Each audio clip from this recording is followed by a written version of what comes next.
I realized he'd been waiting for me to get out of the shower. I rented a small cottage for the weekend. It was October, off-season, quiet, the kind of place people don't really come to unless they want to be alone. The house sat a few miles from the coast, surrounded by trees, far enough that at night there was no sound except the wind. It was a 2-story place, old, but maintained just enough to be livable. That was all I needed, somewhere isolated. I arrived Friday night. By Sunday, just after midnight, I was in the upstairs bathroom, showering. The window faced the woods. Outside, it was completely dark. When I finished, I dried off, pulled on a loose t-shirt and sweatpants, and stepped out into the hallway. My hair was still wet, dripping lightly onto the wooden floor. As I started down the stairs toward the living room to grab my book, that's when I saw him. He was standing at the far end of the living room, between the kitchen and the back door, close enough that I could see him clearly, far enough that the distance between us felt wrong. I stopped. My brain tried to make sense of it, tried to find a reason, an explanation. There wasn't one. He was tall, maybe late 40s or 50s, wearing a heavy coat that didn't match the season. His hair was dark, streaked with gray, tied loosely at the back. His face was thin, worn, lined in a way that suggested time spent outside or a life that hadn't been easy. His eyes were on me, not aggressive, not obviously threatening, just watching, like he'd been expecting this exact moment. I was still damp from the shower, barefoot on the stairs, standing in a house I'd rented to be alone. Only now I wasn't. For a few seconds, neither of us moved. Then I started noticing things. His hands, dirt under the fingernails, deep packed in, not fresh, built up over time. The back door behind him, slightly open, just enough to see darkness beyond it. No light coming in, no indication it had ever been locked. The way he stood, relaxed, waiting, like he had been there for a while, like he knew I would come down eventually, like he knew exactly what I would look like when I did. And his eyes, they never left mine. That was what made something inside me react before I could think. The stillness of it, the certainty. I took a small step backward. He didn't move, but something shifted, subtle, anticipation. Like that small movement was exactly what he had been waiting for. I didn't think. I turned and ran back up the stairs. My wet feet slipped slightly against the wood as I climbed, grabbing the railing to keep myself from falling. My breathing was loud, too loud, and my heart was pounding hard enough that I could feel it in my throat. I didn't look back.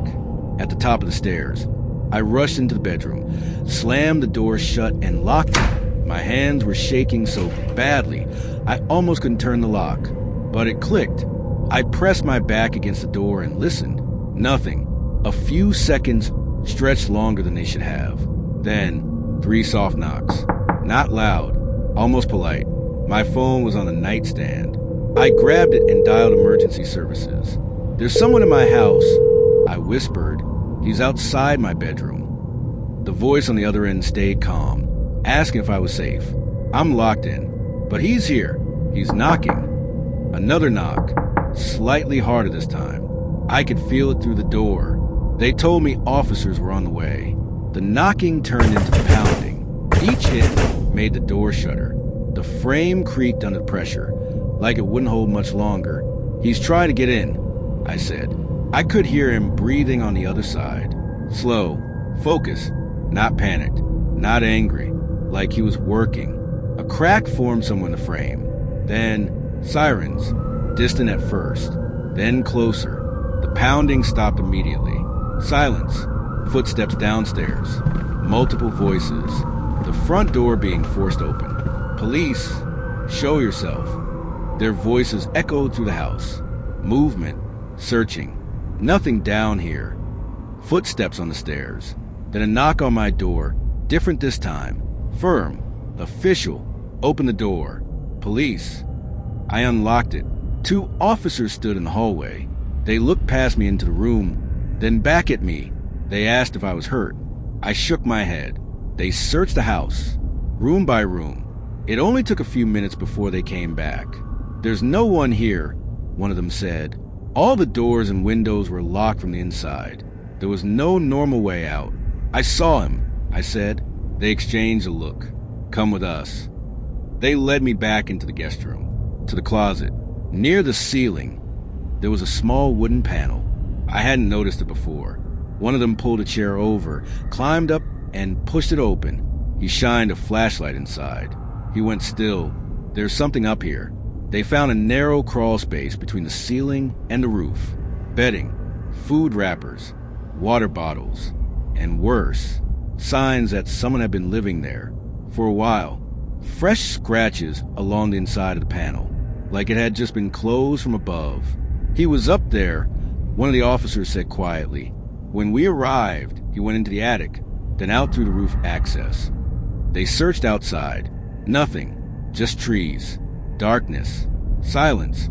They found him a few days later, miles away. He had been living in that space for weeks, watching, waiting, keeping track. No one ever got a clear answer about what he intended to do. He didn't explain. He barely spoke. He just looked at people the same way he looked at me. After that, the listing disappeared. No response, no explanation. And I learned something that never really leaves you. Safety isn't about locks. It's about knowing that the spaces you believe are empty actually are. Because once you know someone has been living inside your walls, you never really believe they're gone. I used to travel alone a lot just to clear my head. Most of the time, I didn't really care where I stayed. As long as it was cheap, quiet, and had a bed, that was enough. I was never the type to worry about safety or strange people. Nothing bad had ever happened to me before. That changed during a trip I took to a small coastal town.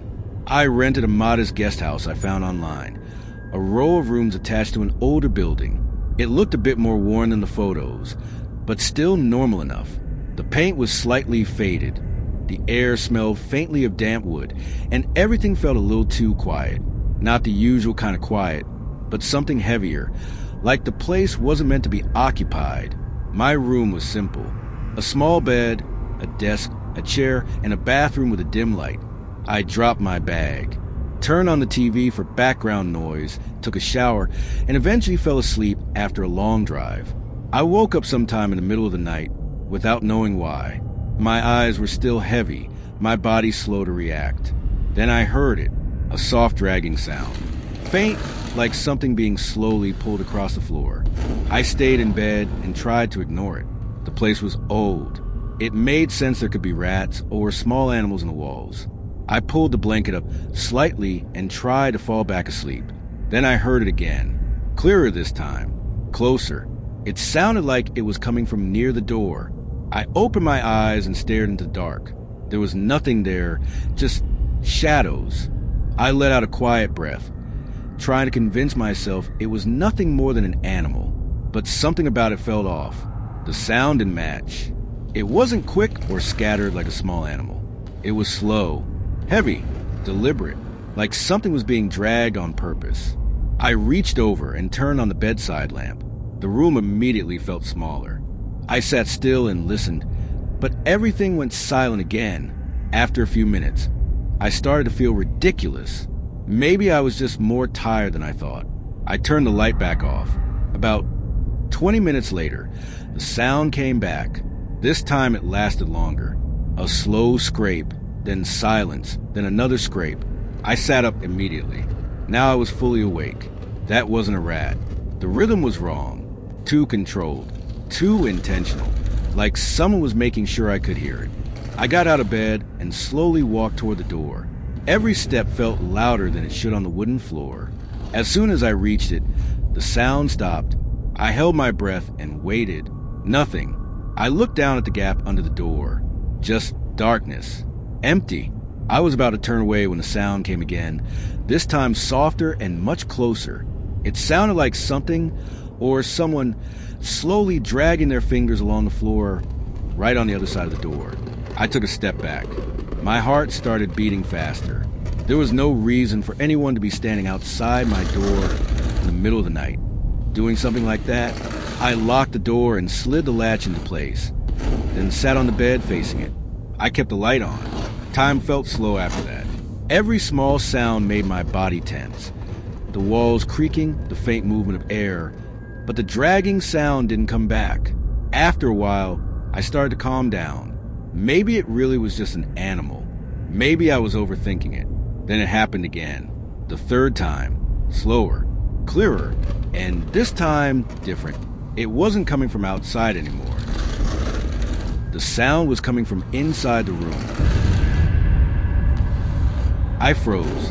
My eyes moved across the entire room. The bed, the desk, the curtains, the bathroom. Everything looked exactly the same as before. Empty, but the sound was still there. A slow dragging from somewhere I couldn't immediately see, like something moving along the floor, or behind something, or too close. I stood up slowly, my body stiff, and turned in place, scanning every corner. I tried to find where it was coming from, but there was nothing, no one. Then the sound stopped. Silence. A heavy, suffocating silence. I didn't try to understand it anymore. I grabbed my bag, opened the door, and stepped out as quickly as I could, shutting it behind me. I walked fast down the hallway, trying not to make noise, but wanted to get as far away from that room as possible. I left the place that same night. The next morning, I was told that no one had been walking around the hallway. No one reported any sounds. Nothing unusual, but they did mention one thing. The bottom of my door, it had scratch marks on it, like something had been dragging against it repeatedly from the inside. And that's the part one can't forget, because I know the first two sounds came from outside. I'm sure of that. But the third one, that definitely came from inside the room. The only reason I left that place so quickly was because when the third sound started, I caught something in the corner of my eye. A dark figure standing silently in the corner of the room. I never had the courage to look at it directly. I just knew it was there. And without thinking, I stood up, grabbed my bag, and left. At that point, I didn't care about anything anymore.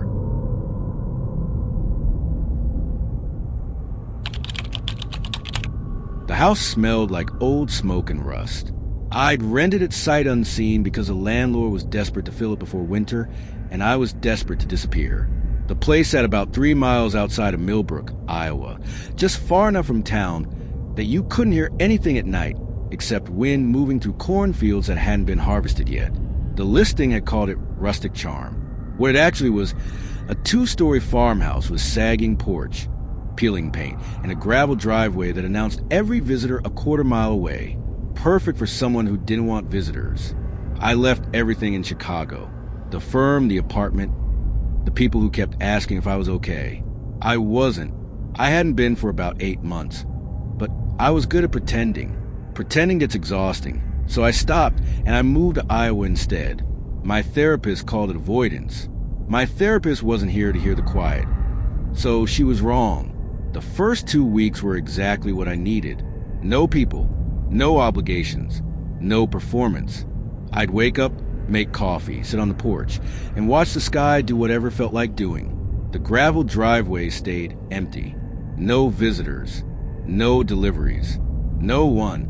Then, on a Wednesday evening around 6 p.m., a car pulled up, a tan sedan. The kind of car that exists in every small town and belongs to no one in particular. It stopped at the end of my driveway for maybe 30 seconds. I was on the porch.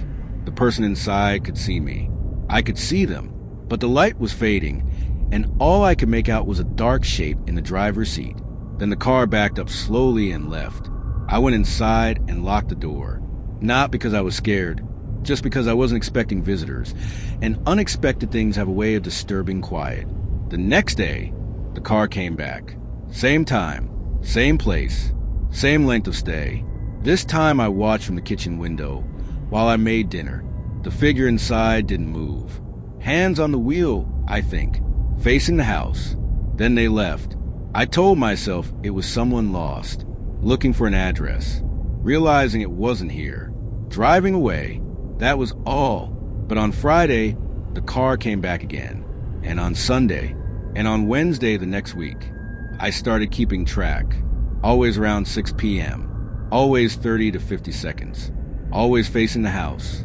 Never getting out. Never approaching.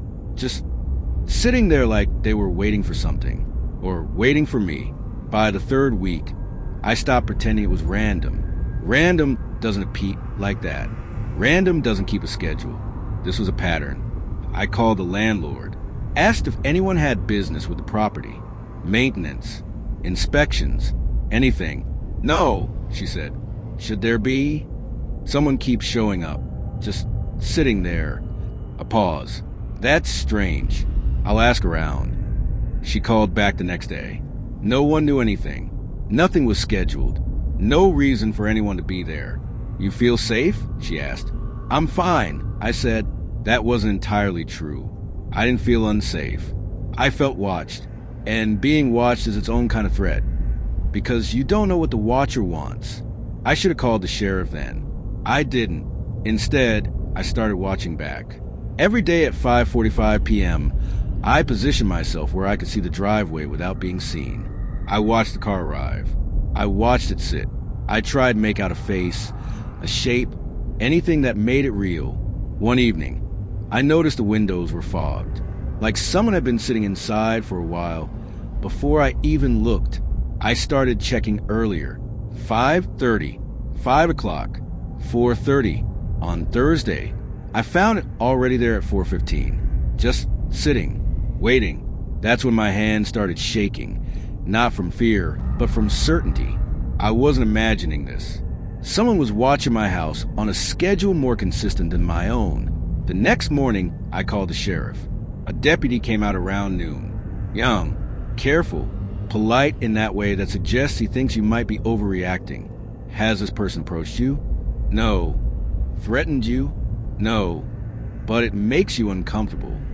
I nodded. He wrote something down. We'll increase patrols. If you see them again, try to get a plate number. Description. Anything helps. After he left, I felt a little better. A little, but the car still came back. On Sunday, it arrived at 5:58 p.m. I was ready, but this time, something changed. The car didn't sit for 30 seconds. It sat for minutes. The sun dropped lower. The light got worse. Then the driver's door opened. My breath stopped. This was new. This was different. The person stepped out. Tall, dark clothes, broad shoulders, long arms. Still too far. Still too dim to see a face. They stood there, facing the house, facing me. I stepped back from the window. My heart felt wrong, like it was trying to punch its way out of my chest. Then they started walking. Not fast, not slow, just steady, each step crunching on gravel, even through the glass. I grabbed my phone and called 911.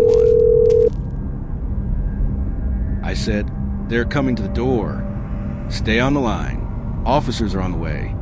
The footsteps reached the porch. Wood creaked, then silence. I moved toward the stairs. Then 3 knocks, loud, deliberate. "I know you're in there." The man called. His voice was older, calm, controlled. "I just want to talk." I didn't answer. "Please," he said. "I need to speak with you." "My father is dead," I said through the window. My voice felt distant, like it belonged to someone else. "There's nothing to talk about." A pause. Then, "I know." That was all. No explanation. No reason. Just those 2 words. Sirens cut through the distance. The man stood there a moment longer. Then he turned, walked back to his car, and left. The deputies found nothing. No threat. No weapon. No identity. Partial plate. Vague description. Not enough. Could be someone lost, one of them said. But he didn't sound convinced. For 2 weeks, the driveway stayed empty. I started sleeping again. Stopped checking the locks every hour. Convinced myself it had been nothing. My therapist didn't agree. "What do you think he wanted?" "I don't know," I said.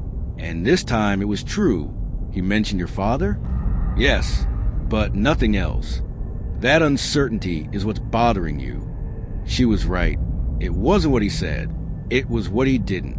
I came to Iowa to avoid questions. Now it felt like the questions had followed me. And I didn't know what was worse. Someone who shows up with answers. Or someone who shows up and gives you nothing. Last night, around 6 p.m., a car pulled into the driveway. Not the tan sedan. A A gray truck, different vehicle, same stillness, same waiting. I didn't go to the window. I stood in the middle of the room, listening to the engine hum outside. Minutes passed. Then the door opened. Footsteps. Gravel. Closer. I called 911 again. There's someone here. Same person. I looked at the door. I didn't know. I'm not sure. The footsteps reached the porch. Then, nothing. No knock. No voice. Just silence. Longer than before. Heavier. Like someone standing there, listening. Waiting. The sirens came again. And just like before, the footsteps retreated. The car left before anyone saw who it was. I'm still in the farmhouse. The driveway is quiet again. But now I notice other cars slowing down when they pass. A black sedan. A red pickup. They don't stop. They don't turn in. They just slow and look like they're checking, confirming. My therapist says I should call the police again. I haven't, because I don't think this is something they can explain. The calls have started. Unknown numbers. 3 a.m. No messages. Last night, someone called and didn't hang up. Just breathing, listening, waiting. I don't know who they are. I don't know what they want. And I think that's the worst part. The quiet I came here to find is gone, replaced by something else. Something that doesn't explain itself. Something that just waits and never really leaves.